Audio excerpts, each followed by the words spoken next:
وَإِذْ قُلْنَا لِلْمَلَائِكَةِ اسْجُدُوا لِآدَمَ فَسَجَدُوا إِلَّا إِبْلِيسَ كَانَ مِنَ الْجِنِّ فَفَسَقَ عَنْ أَمْرِ رَبِّهِ أَفَتَتَّخِذُونَهُ وَذُرِّيَّتَهُ أَوْلِيَاءَ مِن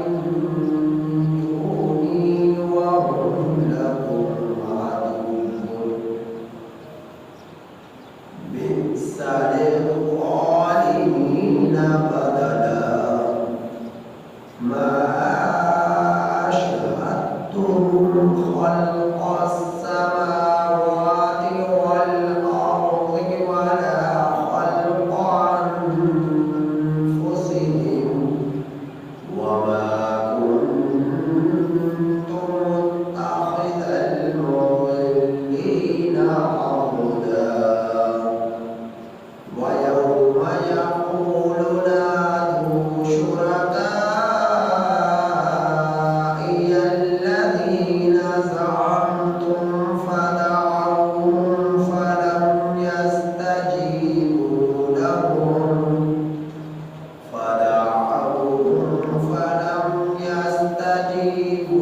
لَهُمْ وَجَعَلْنَا بَيْنَهُم مَّوْبِقًا وَرَأَى الْمُجْرِمُونَ النَّارَ فَظَنُّوا أَنَّهُم مُّوَاقِعُوهَا وَلَمْ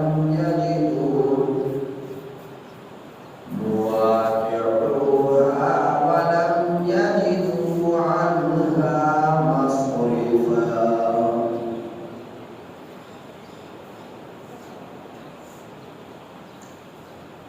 یہ سورہ کہف کی آیت نمبر 50 تا 53 آپ حضرات کے سامنے تلاوت ہوئی۔ ان آیات کریمہ کا ترجمہ یہ ہے، وَإِذْ قُلْنَا، اور یاد رکھنے کے قابل ہے وہ وقت جس وقت ہم نے کہا لِلْمَلَائِکَةِ اسْجُدُوا، فرشتوں کو کہ تم سجدہ کرو، لِآدَمَ، آدم کو، فَسَجَدُوا، بس انہوں نے سجدہ کی، إِلَّا إِبْلِيسَ، مگر ابلیس، کان من الجن، تھا وہ جنات میں سے، ففسق، پس اس نے نافرمانی کی، عن امر ربہ، اپنے رب کے حکم کی، افتتخذونہ، کیا بس تم بناتے ہو اسے، یعنی ابلیس کو، وذریتہ، اور ابلیس کی اولاد کو، اولیاء، دوست، من دونی، میرے علاوہ، وَهُمْ لَكُمْ عَدُوٌّ، حالانکہ وہ تم سب کا دشمن ہے، بِئْسَ لِلظَّالِمِينَ بَدَلًا، برا ہے بدلہ ظالموں کے لیے،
جس دن وہ کہے گا نادو پکارو تم شرکائی الذین زعمتم جنہیں تم نے پکارو تم میرے شریکوں کو جن کے بارے میں تم خیال کرتے تھے فدعوہم بس یہ لوگ ان کو پکاریں گے فلم یستجیبوا لہم پھر وہ نہ ان کی پکار کا جواب دیں گے پھر وہ نہ ان کی فریاد کو سنیں گے وجعلنا اور ہم کر دیں گے بینہم ان لوگوں کے درمیان موبقا خندق ورأى المجرمون اور دیکھیں گے مجرمین کو اور دیکھیں گے مجرمین النار آگ کو فظنوا سو وہ یقین کر لیں گے کہ انہم واقعوها کہ بے شک ان لوگوں کو اس آگ میں گرا دیا جائے گا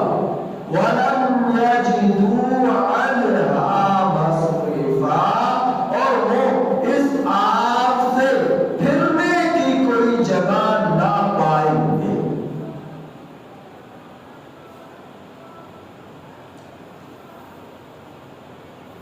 ان آیات کریمہ سے پہلے آپ حضرات اس بات کے بارے میں سنا کل قیامت کے دن اللہ سبحانہ و تعالی کے سامنے مجرمین کو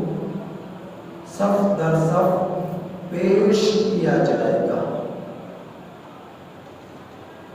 اس وقت اللہ تعالیٰ فرمائیں گے ہم لائیں گے تمہیں جس طرح کہ ہم نے تمہیں پہلی مرتبہ پیدا کیا بلکہ تم نے گمان کر لیا کہ کوئی ہمارے لیے وعدے کی جگہ نہیں اور وہ عالم ایسا ہوگا کہ مجرمین کے اعمال کا کتابچہ اعمال کا رجسٹر بری کرتوتوں کا رجسٹر ان کے بائیں ہاتھ میں پکڑا دیا جائے اور نیک بختوں کا اعمال کا رجسٹر ان کے دائیں ہاتھ میں پکڑا دیا جائے دائیں ہاتھ میں پکڑائے جانے کی علامت اور دلیل یہ ہوگی کہ یہ لوگ نیک ان پر اللہ خاص اپنا کرم اور رحم فرمائے اور ان کو جنت میں داخلہ فرمائے یہ ایمان والے ہیں اور بائیں ہاتھ میں اعمال کا رجسٹر پکڑائے جانے کا مطلب یہ کہ یہ مجرمین لوگ ہیں کافرین لوگ ہیں مشرکین لوگ ہیں بدبخت لوگ ہیں جو اپنے رب کے غضب کا شکار ہونے والے تو بائیں ہاتھ میں پکڑائے جانے کا مطلب یہ کہ لوگ جہنم میں پوری جگہ میں دھکیل دیے جائیں ڈال دیے جائیں تو اس وقت فَتَرَى الْمُجْرِمِينَ بس دیکھے گا تو مجرمین کو مشفقین خوف زدہ اس چیز کی بنا پر جو ان کے رجسٹر میں ہوگا اور اس وقت یہ مجرمین کہیں گے یا ویلتنا ما لہذا الکتاب ہائے افسوس کیا ہو گیا اس کتاب کو کہ یہ کتاب لا یغادر صغیرہ نہ چھوٹی سے چھوٹی چیز کو چھوڑتی ہے نہ اس کتاب نے چھوٹی سے چھوٹی چیز کو چھوڑا ولا کبیرہ اور نہ ہی بڑی سے بڑی چیز کو چھوڑا یعنی نہ اس کے چھوٹے سے چھوٹے گناہ کو چھوڑا نہ اس کے بڑے سے بڑے گناہ کو چھوڑا فَمَن يَعْمَلْ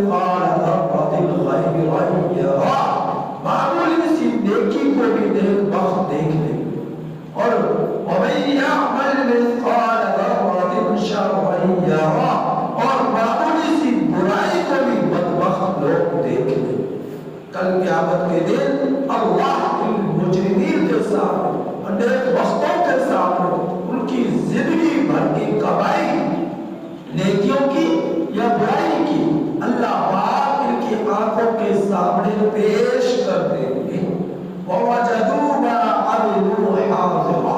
جو کچھ بھی انہوں نے دنیا میں رہ کر عمل کیے اپنی آنکھوں کے سامنے زندگی بھر کے، چاہے بلوغت کے بعد 20 سالہ زندگی گزاری، 30 سالہ زندگی گزاری، 40 سالہ زندگی گزاری، 100 سالہ زندگی گزاری، 1000 برس زندگی گزاری، زندگی بھر کے اعمال کا رجسٹر یہ لوگ اپنی آنکھوں کے سامنے دیکھ لیں۔ اور تیرا رب انصاف کرنے والا، ناانصافی کرنے والا نہیں ہے کہ اس رجسٹر کے اندر جتنے تم نے برائی کی ان برائیوں سے زیادہ اس میں ڈال دی گئی ہو، ایسا نہیں۔ وَلَا يَظْلِمُ رَبُّكَ أَحَدًا، تیرا رب کسی پر بھی ظلم نہ کرے گا، ناانصافی نہ کرے گا۔ تو یہ پیچھے آیات کریمہ میں آپ حضرات نے سنا، جس سے بات واضح ہو گئی اللہ تمہارا دوست ہے، رحمان انسانوں کا دوست ہے اور ابلیس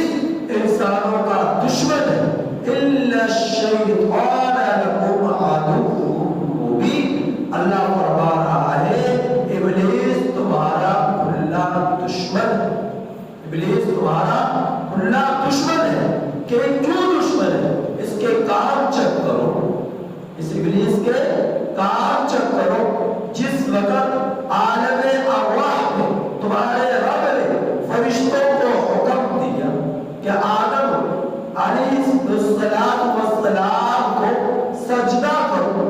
تو تمام فرشتوں نے سجدہ کیا، لیکن ابلیس نے انکار کیا اور اس نے سجدہ نہ کیا۔ حضرت عائشہ صدیقہ رضی اللہ تعالی عنہ فرماتی ہیں کہ نبی کریم صلی اللہ علیہ وسلم نے فرمایا کہ خلقت الملائکۃ من نور، فرشتوں کو پیدا کیا گیا ہے نور سے، اور فرمایا والجان خلقناہ من نار السموم، اور جنات کو آگ کی لو سے پیدا کیا گیا، اور پھر فرمایا خلقہ من تراب ثم قال له كن فيكون، کہ انسانوں کو مٹی سے پیدا کیا گیا، پھر اس سے کہا ہو جا، بس وہ ہو گیا، انسان بن گیا،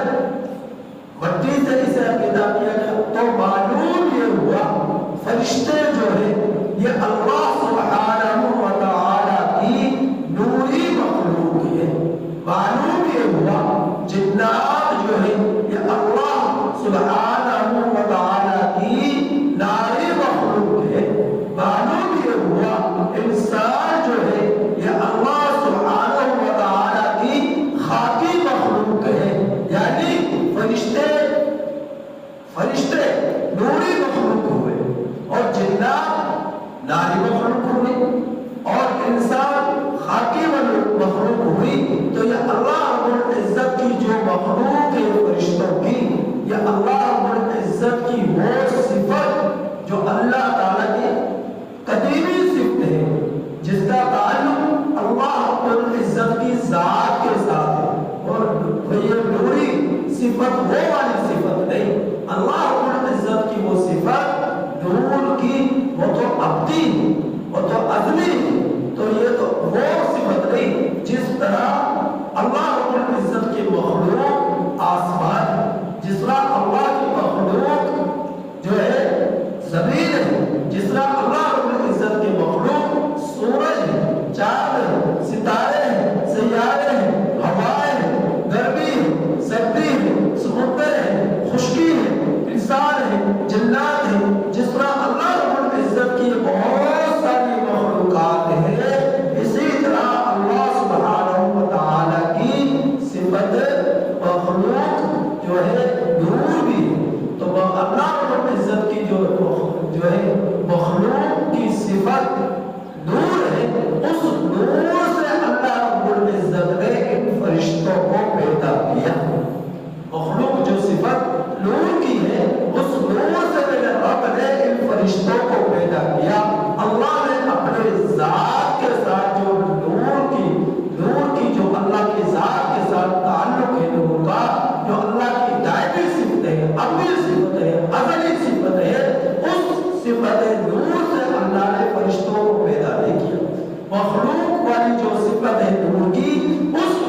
العزت کے مخلوق جس طرح بہت ساری ہیں، اسی طرح اللہ کے یہ مخلوق نور کی بھی ہے. تو اللہ نے فرشتوں کو اپنی صفت نور سے پیدا کیا. تو جس وقت اللہ نے حکم دیا فرشتوں کو کہ آدم علیہ السلام کو سجدہ کرو، تو فرشتوں نے انکار کر دیا،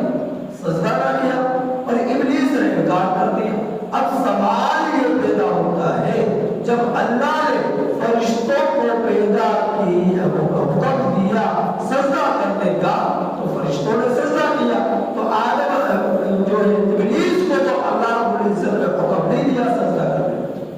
جبکہ دوسرے مقام پر یہ بات بھی واضح ہوئی کہ جس طرح میرے رب نے فرشتوں کو سجدہ کرنے کا حکم دیا، اسی طرح میرے رب نے ابلیس کو بھی سجدہ کرنے کا حکم دیا. دیکھا نہیں اللہ پاک کیا فرماتے ہیں؟ قال ما منعك الا تسجد اذ امرت. تجھے کیا ہو گیا کہ تو نے اپنے رب کے حکم کا انکار کر دیا جس وقت تیرے رب نے تجھے حکم دیا کہ آدم علیہ السلام کو سجدہ کر، تو تو نے سجدہ نہ کیا. فَفَاسْتَقَمْتَ، تو نے نافرمانی کی، عَنْ عَمْرِ رَبِّ، اپنے رب کے حکم کی تو نے نافرمانی کی. تجھے کیا ہو گیا؟ یہ اللہ رب العزت نے واضح طور پر فرمایا. تو ابلیس اور اس کی اولاد، اس کے چیلے، یہ سب کے سب انسانوں کے دشمن ہیں. دشمن ہے. ایک کہاوت مشہور ہے، ایک کہاوت مشہور ہے کہ اللہ کا ایک نیک بندہ تھا، بزرگ ہستی تھی. وہ ایک مرتبہ گرم موسم میں ایک دیوار کے سائے کے نیچے آرام کر رہا تھا. انسانی شکل میں یہ ابلیس آیا اور اس نے آ کر اسے اٹھایا اور اٹھا کر کہا کہ اٹھ جا جلدی سے، یہ دیوار گرنے والی ہے، تو اس کے نیچے دب کر مر جائے. وہ شخص جلدی سے اٹھ کر کنارے ہو گیا، سائڈ پر ہو گیا، ایک طرف ہو گیا، تو دیکھا کہ واقعات دیوار گر گئی. اب وہ اللہ کا نیک بندہ کہہ رہا کہ میں تجھے جانتا نہیں، تو کون ہے کہ تو نے مجھ پر میرا اتنا خیال کیا، میرے اوپر یہ احسان کیا کہ مجھے دیوار کے نیچے مرنے سے بچا لیا کہ میں نیچے دب جاتا. تو وہ کہنے لگا بس اس بات کو چھوڑ، تیری جان بچ گئی نا، بس ٹھیک ہے، اگلی بات نہیں تو بتا تو صحیح تو ہے وہ، تو نے میرے ساتھ خیر خواہی والا معاملہ کیوں کیا؟ ابلیس کہنے لگا کہ میں ابلیس میں شیطان ہوں. تو وہ اللہ کا نیک بندہ کہنے لگا کہ تو ابلیس ہے، شیطان ہے، اور تو انسانوں کا دشمن ہے، اللہ کا دشمن ہے، انسانوں کا دشمن ہے. تجھے مجھ پر رحم کس طرح آیا کہ تو نے مجھے دیوار کے نیچے گرنے سے بچا لیا؟ تو کہنے لگا چھوڑ اس بات کو. بارہا اصلاح کرنے کی بنا پر ابلیس بول پڑا. اس نے کہا کہ تمہارے پیغمبر محمد مصطفیٰ صلی اللہ علیہ وسلم سے اس بات کو سنا کہ فرمایا کہ جو دیوار کے نیچے دب کر مر گیا وہ شہید ہے. دیوار کے نیچے دب کر مر گیا،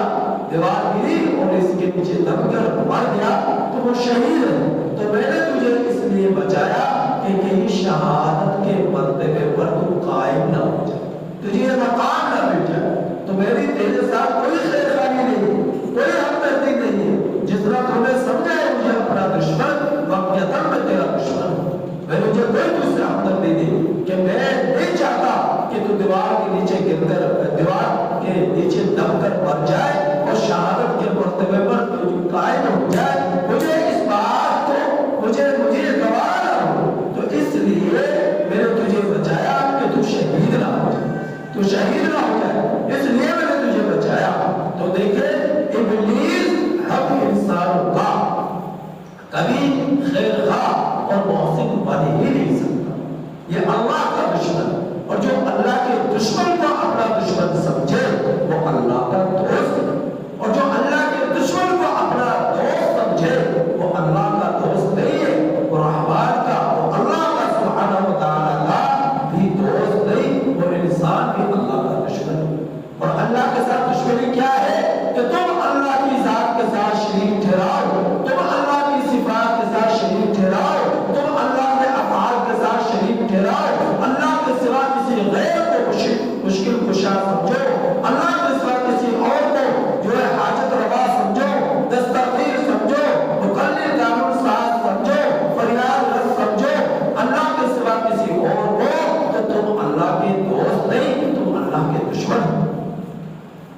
جھوٹ بولو گے، یہ شیطان اس سے خوش ہوگا، رحمان اس سے ناراض ہوگا۔ جب تم جھگڑے کرو گے ابلیس اس سے خوش ہوگا، رحمان اس سے خفا ہوگا۔ جب تم رشتے ناتوں کو توڑو گے ابلیس اس سے خوش ہوگا، رحمان اس سے ناراض ہوگا۔ جب تم رشوت لو گے، سود کھاؤ گے، حرام زندگیاں کرو گے، حرام خوریاں کرو گے، زنا کرو گے، شراب پیو گے اور مکاریاں دکھاؤ گے، نام توڑ میں کبھی کردار، پھر تم رحمان کے دوست نہیں بن سکتے، شیطان کے تم دوست بنو گے۔ اور جو شیطان کا دوست بنے گا، شیطان ابلیس کی دوستی کو پسند کرے گا، ترجیح دے گا، اللہ کا وہ دوست نہیں بن سکتا، رحمان کا وہ دوست نہیں بن سکتا۔ لہذا تمہارا رب تم سے یہ کہہ رہا ہے اِنَّ الشَّيْطَانَ لَكُمْ عَدُوٌّ مُّبِينٌ، یہ ابلیس، یہ شیطان تمہارا کھلا دشمن ہے، لہذا اس کو اپنا دشمن سمجھو۔ رحمان تمہارا مخلص دوست ہے، حقیقی دوست ہے، اور حقیقی دوست کی خدائی پورے عالم میں غالب ہے، تمام جہانوں پر غالب ہے۔ حقیقی بادشاہ، حقیقی شہنشاہی، حقیقی خدائی اگر کسی ہستی کی ہے تو اللہ سبحانہ و تعالیٰ کی۔ لِمَنِ الْمُلْكُ الْيَوْمَ، وہ کہہ رہا ہے کہ اللہ کی بادشاہ حقیقی بادشاہ ہے، لہذا اس رحمان کی تم پوجا کرو، اس رحمان کی تم پرستش کرو، اس رحمان کے حکموں پر تم چلو، اس کے علاوہ کسی کی غلامی کو تسلیم نہ کرو۔ حقیقی غلامی رحمان کی غلامی ہے، حقیقی غلامی اللہ سبحانہ و تعالیٰ کی غلامی ہے، اس کے علاوہ دنیا میں کسی سے نہ ڈرو۔ دین کا معاملہ آ جائے، شریعت کا معاملہ آ جائے، تم نے دنیا والوں کو نہیں دیکھنا، تم نے احکم الحاکمین کی ذات کو دیکھنا کہ وہ کس چیز پر راضی ہے، وہ کون سے بات پر راضی ہوگا، کس عمل پر خوش ہوگا۔ تم اللہ رب العزت کے احکامات کو ترجیح دو، ابلیس کی اتباع نہ کرو، ابلیس کی اتباع نہ کرو۔ تو اللہ رب العزت اس ابلیس کے کارناموں کو بتلا رہا ہے کہ اس کا کارنامہ کیا تھا۔ جس وقت تمہارے رب نے عالم ارواح میں حضرت جو ہے آدم علیہ السلام کے بارے میں فرمایا تمام فرشتوں کو کہ تم سجدہ کرو، یہ اللہ کا حکم تھا، اور اس میں جنات کو بھی حکم تھا، تو جنات ابلیس کو بھی حکم تھا، ابلیس نے انکار کر دیا تو تمام فرشتوں نے سجدہ کیا۔ یاد رکھیے گا حضرت آدم علیہ السلام سے لے کر نبی کریم صلی اللہ علیہ وسلم کے زمانے تک تمام امتوں کے اندر جو ہے سجدہ تعظیمی جائز تھا، لیکن نبی کریم صلی اللہ علیہ وسلم کی شریعت میں سجدہ تعظیمی کی اجازت جو ہے ممنوع ہو گئی۔ اب اس شریعت میں سجدہ تعظیمی بھی جائز نہیں ہے، گزشتہ امتوں میں جائز، لیکن اس امت کے لیے، اس امت کے لوگوں کے لیے سجدہ تعظیمی بھی کرنا جائز نہیں ہے۔ نہ قبروں کو سجدہ کرنا، کسی پیر کے لیے سجدہ کرنا، کسی ولی کے لیے سجدہ کرنا، کسی جو ہے دربار میں جا کر سجدہ کرنا، کسی اللہ والے کے قبر پر جا کر سجدہ کرنا، اس کی شریعت میں ذرا بھر بھی گنجائش نہیں ہے۔ سجدہ ہو تو رحمان کے لیے، عبادت ہو تو رحمان کے لیے، قیام ہو تو رحمان کے لیے، رکوع ہو تو رحمان کے لیے، سجود ہو تو رحمان کے لیے، صدقات ہو تو رحمان کے لیے، چڑھاوے ہو تو رحمان کے لیے، اللہ کے سوا کسی بھی غیر کو مشکل کشا نہ سمجھو۔ اللہ اس بات کو پسند نہیں کرتا۔ تمہارا رب فرمایا وَإِذْ قُلْنَا لِلْمَلَائِكَةِ اسْجُدُوا لِآدَمَ، اور جس وقت ہم نے کہا فرشتوں کو کہ تم سجدہ کرو آدم کو، فَسَجَدُوا إِلَّا إِبْلِيسَ، تو ان سب نے سجدہ کیا سوائے ابلیس کے، كَانَ مِنَ الْجِنِّ، تھا وہ جنات میں سے، فَفَسَقَ، اس نے نافرمانی کی، عَنْ أَمْرِ رَبِّهِ، اپنے رب کے حکم کی، أَفَتَتَّخِذُونَهُ وَذُرِّيَّتَهُ أَوْلِيَاءَ، کیا بس تم بناتے ہو ابلیس کو اور اس کی اولاد کو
سے کوئی مدد نہ لی، اللہ رب العزت نے اپنے امر کل سے ساتوں آسمانوں کو کھڑا کر دیا۔ جس وقت تمہارے رب نے زمینوں کو بچھایا، کسی سے کوئی مشورہ نہ لیا، کسی سے کوئی معاونت نہ لی، کسی سے کوئی اپنے زمین کو بچھانے میں ہیلپ نہ لی، وَأَنْ تَنْہا ایک رب سبحانہ و تعالیٰ کی ذات نے ساتوں زمینوں کو بچھا دیا،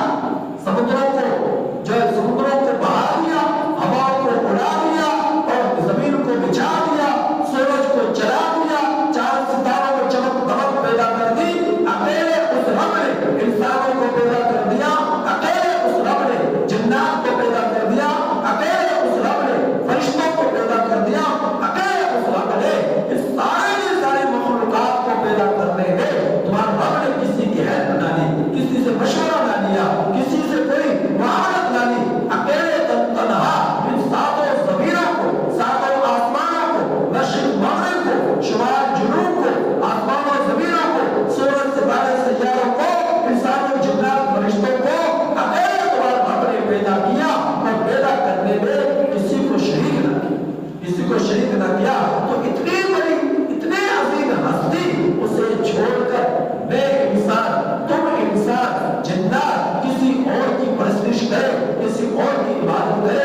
اللہ اس بات کو برداشت نہیں کرتا، اس کی قدرت، اس کی خدائی اس چیز کو پسند نہیں کرتی، اس کا غضب جوش مارتا ہے۔ اللہ کبھی کسی مشرک کی مغفرت نہیں فرمائے گا، ہر گناہگار کی مغفرت فرما دے گا۔ تو اللہ تعالیٰ فرما رہا ہے وَمَا كُنْتُ مُتَّخِذَ الْمُضِلِّينَ عَضُدًا، اور نہیں میں بنانے والا گمراہوں کو اپنا معصوم، اپنا دوست۔ اللہ گمراہوں کو کبھی نہیں بنائے۔ اللہ کے دوست کون بنیں گے؟ جو اللہ کی ماننے والے، جو نبیوں کے طریقوں پر چلنے والے، جو آخر زمان پیغمبر محمد مصطفیٰ صلی اللہ علیہ وسلم کی رسالت کو تسلیم کر کر تمام نبیوں پر ایمان لا کر اور اس شریعت اسلام پر عمل پیرا ہونے کے اعتبار سے جو زندگی گزار رہا ہے، وہ ہے رحمان کے دوست، وہ ہے اللہ کے دوست، وہ ہے احکم الحاکمین ذات کے دوست۔ تو اللہ تعالیٰ فرمانا کل قیامت کا دن ہوگا اور رب کا دربار سجے گا، اور اس وقت اللہ تعالیٰ ان بدبختوں کو جمع کریں گے جنہوں نے اللہ کی ذات و صفات و افعال میں شریک ٹھہرایا، اللہ کو چھوڑ کر غیروں کی پرستش کی، عبادت کی اور ابلیس کے راضی کرنے کی کوشش کی، رحمان کو ناراض کرتے رہے، ساری زندگی ایسے گزار دی۔ کل قیامت کے دن میرا رب اگرچہ تمام انسانوں کو جمع کرے گا، لیکن خصوصیت کے ساتھ ان نافرمانوں کا یہاں پر تذکرہ ہو رہا، نافرمانوں کو مخاطب کرے گا جنہوں نے، اور ان سے کہے گا کہ پکارو تم میرے شریکوں کو جن کو تم نے میرے ساتھ شریک ٹھہرایا۔ تو کہا جائے گا ان سے پکارو تم اپنے شریکوں کو، تو یہ پکاریں گے یا نار آمنت، اے نار تو آ اور میری مدد کر، یا منات آمنت، اے منات تو آ اور میری مدد کر، یا عزا آمنت، اے عزا تو آ اور میری مدد کر۔ یہ جن کی پوجا پاٹ کیا کرتے تھے، لات منات عزا جو ہے اور جتنا بھی ان کے دیوتا ہے، یہ سب کو پکاریں گے، لیکن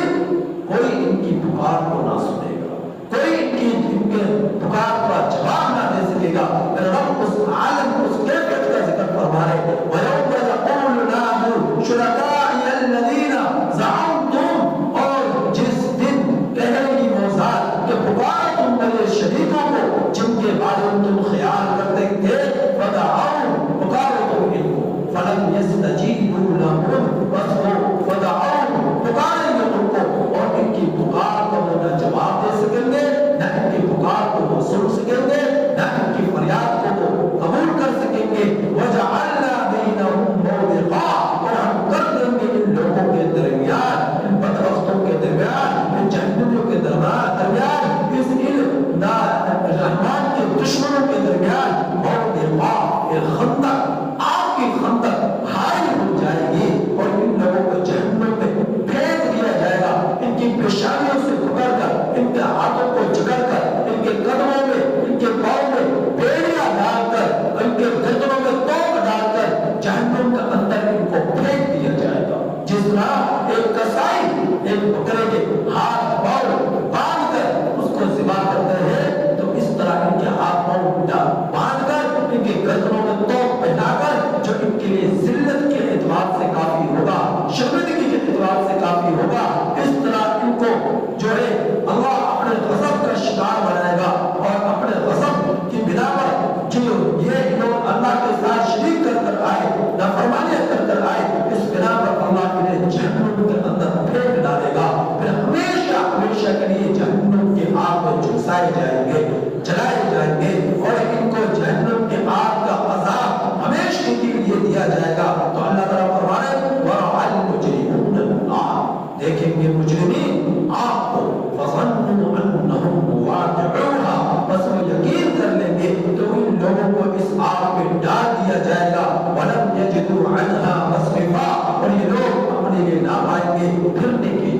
جب جہنم کے اندر چلے گئے اب ہمیشہ ہمیشہ کے لیے جہنم کے اندر ہی رہیں گے، کبھی ادھر جہنم سے نکالا نہ جائے گا۔ تو اللہ رب العزت اپنے دشمنوں کے ساتھ یہ برتاؤ کرے گا۔ تو میرے بھائیو احترام عزیز دوستو، ان آیات کریمہ میں مجھے ہم نے دو فیصلہ سنا دیا، یا تو تم رحمان کے دوست بن جاؤ یا پھر تم ابلیس کے دوست بن جاؤ۔ رحمان کے دوست بنو گے تمہارا تمہارے لیے تمہاری دنیا کو بھی آباد کر دے گا، تمہاری آخرت کو بھی آباد کر دے گا۔ لیکن اگر تم نے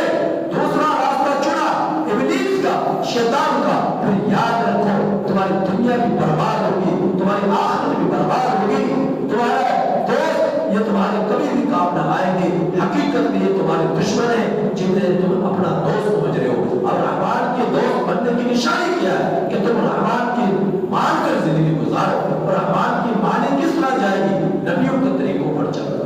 نبیوں کے طریقوں پر چل کر۔ اللہ کے رسول اب شریعت کون سی ہے؟ آخر زمان پیغمبر محمد مصطفیٰ صلی اللہ علیہ وسلم کی، اسی شریعت پر عمل کرنے میں نجات ہے، اسی شریعت کو قبول کرنے میں نجات ہے، اسی قرآن کریم کے مطابق زندگی بسر کرنے میں نجات ہے، نبی کریم صلی اللہ علیہ وسلم کی سیرت کو اپنانے میں نجات ہے، زندگی میں آپ وسلم کے طریقوں کو لانے میں نجات ہے، اس کے علاوہ کسی اور چیز میں نجات نہیں ہے۔ تو عقائد میں سے بات کیا ہے کہ ہم لوگ اللہ پر ایمان لائیں کہ وہ اکیلا ہے، اپنی ذات میں، اپنی صفات میں، اپنے افعال میں۔ عقائد میں کیا ہے کہ ہم اللہ کے تمام پیغمبروں پر ایمان لائیں۔ اب تمام پیغمبروں کی شریعت پر